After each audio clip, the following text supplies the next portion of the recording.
Non, c'est vrai que des fois, je refais une vidéo le même jour parce que j'ai vu quand j'ai commencé que des fois, dans les 70 facettes, il y a certains commentaires dans les montées, parce que chaque jour, on lit un peu la paracha. Et suivant la portion qu'on lit, ben, il n'y a pas de commentaires. Et suivant la portion qu'on lit, des fois, il y a trop de commentaires. En plus, hier, je l'ai pas fait. Donc, je vais refaire une petite vidéo de 5 minutes. Continuez. Donner à l'homme en fonction de ses actes. L'injonction d'observer les commandements a été donnée au pluriel. Votre obéissance, votre fidélité. Par contre, la promesse d'une récompense est faite au singulier. Il t'aimera, te bénira. En effet, la menace et l'injonction ont été adressées à tous également, mais tous n'observent pas également les commandements. Et tous n'ont pas une volonté, une ardeur et une pureté d'intention comparables. C'est pourquoi l'injonction s'adresse à tous, tandis que la récompense n'est pas la même pour tous, et chacun reçoit son dû en fonction du niveau de sa volonté et de son ardeur à accomplir ses commandements. Le tribunal d'en haut. En fait, j'ai pas précisé le début de la vidéo, donc c'est 70 facettes de la Torah, et comme j'avais fait déjà une vidéo avant, et en fait, c'est encore sur la même portion de lecture, parce qu'il y en a plusieurs. Des fois, il n'y en a pas beaucoup. Comme je disais, des fois, il y en a beaucoup. Donc, c'est toujours la même portion de lecture que la vidéo précédente. Le tribunal d'en haut. On a cité plus haut les paroles de Rachi qui expliquent les mots pour prix de votre obéissance à ces lois. Si ces commandements moins importants qu'on peut fouler avec les talons, les kev, ces talons, vous les écoutez. Le grand rabbin d'Eretz Israël, le Rav Abraham Yitzhak Kook, était entièrement plongé dans le passage du Talmud qu'il étudiait. Soudain, il entendit qu'on frappait avec hésitation. La porte s'entr'ouvrit et un homme de petite taille, aux cheveux blancs, entra dans la pièce. Celui-ci ferma la porte derrière lui, se tint debout à l'entrée de la pièce, le dos à la porte, le visage penché vers le sol, comme s'il craignait de regarder le rabbin. Celui-ci leva les yeux et contempla l'homme qui se tenait devant lui. « Approchez-vous, mon fils, lui dit-il, essayant de le rassurer par une voix aimable. L'homme se rapprocha lentement de la table du rabbin et resta debout, la tête baissée. « Qu'est-ce qui vous préoccupe, mon fils ?»« Honorable rabbin, répondit le visiteur d'une voix faible et hésitante, je suis venu vous poser une question importante. Demandez, mon fils, répondit le rabbin pour l'encourager. Voici 25 ans que je travaille durement du matin au soir. J'ai arraché les mauvaises herbes des champs où l'on devait planter des vergers. Je me suis occupé de plantations. J'ai épierré les champs. J'ai creusé des fondations pour les bâtiments d'Eretz Israël. J'ai investi toute ma peine dans le travail de mes mains. Et malgré tout, avec le salaire que je reçois, je peux difficilement faire vivre ma famille. Je voudrais vous demander, ai-je le droit de quitter le pays et d'émigrer en Amérique pour essayer d'y tenter ma chance et de pouvoir nourrir ma famille convenablement? L'ouvrier, ayant fini d'exposer ses arguments, se tint debout en silence.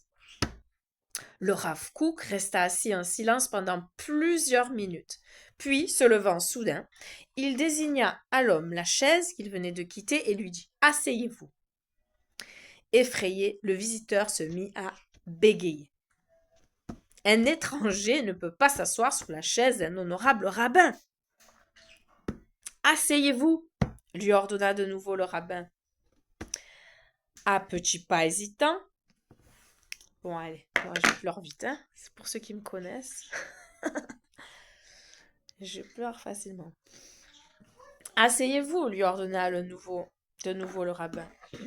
À petits pas hésitants, l'homme fit le tour de la table jusqu'à la chaise du rabbin, sur laquelle il s'assit, en proie à la crainte et au tremblement. Dès qu'il fut assis, sa tête plongea sur la table et s'endormit. 1 heure plus tard, il se réveilla tout ému. « Que s'est-il passé dans ton sommeil ?» demanda le rabbin. « Dans mon rêve, je me suis trouvé mort, privé de toute vie. Mon âme est montée au ciel et elle est parvenue à la porte des cieux. Un ange s'y trouvait et il m'envoya au tribunal d'en haut. Et devant moi se trouvait dans les cieux une balance la balance de la justice. Soudain, passèrent devant moi des charrettes tirées par des chevaux, qui portaient des paquets petits, moyens et grands, et les anges commencèrent à prendre ces paquets et à les poser sur l'un des plateaux de la balance. Celui-ci commença à couler sous le pied de son fardeau qui descendait jusqu'à terre. À crouler, pas couler, crouler. Que signifient ces paquets demandai-je à l'ange qui s'occupait de moi. Ce sont tes péchés et tes fautes, homme, ce que tu as commis pendant tes jours terrestres. Et tout cela va passer en jugement. Je me suis senti faiblir. Soudain, arrivèrent d'autres charrettes tirées par des chevaux, surchargées de blocs de terre, de pierres, de rochers et de sable. Les anges les mirent sur l'autre plateau de la balance qui commença à descendre presque jusqu'à dépasser celui-ci des fautes et des péchés. Et ces paquets, que sont-ils? Demandai-je à l'ange qui s'occupait de moi. Ce sont les pierres, les rochers et la terre que tes mains ont soulevée avec peine de la terre d'Eretz Israël, et ils te serviront pour ta défense, car c'est la part que tu as prise de la construction du pays. Tout en tremblant, je regardais le plateau de la balance qui portait mes mérites.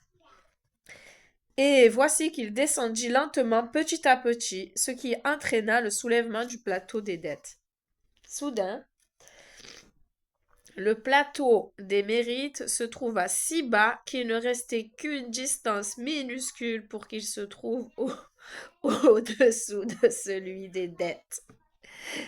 Voyez-vous, mon fils, dit aimablement le rabbin, vous avez reçu une réponse des cieux à votre question. Là-dessus, le rabbin se tut et n'ajouta plus rien. Bon, j'ai dépassé, mais j'étais obligée parce que l'histoire, il fallait la finir. Et pourtant, j'ai pas mis la pause pour me moucher. Mais là, je vais me moucher. Bon, voilà, à partager, hein, à partager. Je dis presque jamais partager. Je m'en fous. Moi, je le fais pour celui qui a envie. Je le fais d'abord pour moi et je me dis, bah, si au moins une personne voit et s'intéresse, c'est bien. Mais partager, ça vaut le coup, je trouve. Non? Allez, shalom.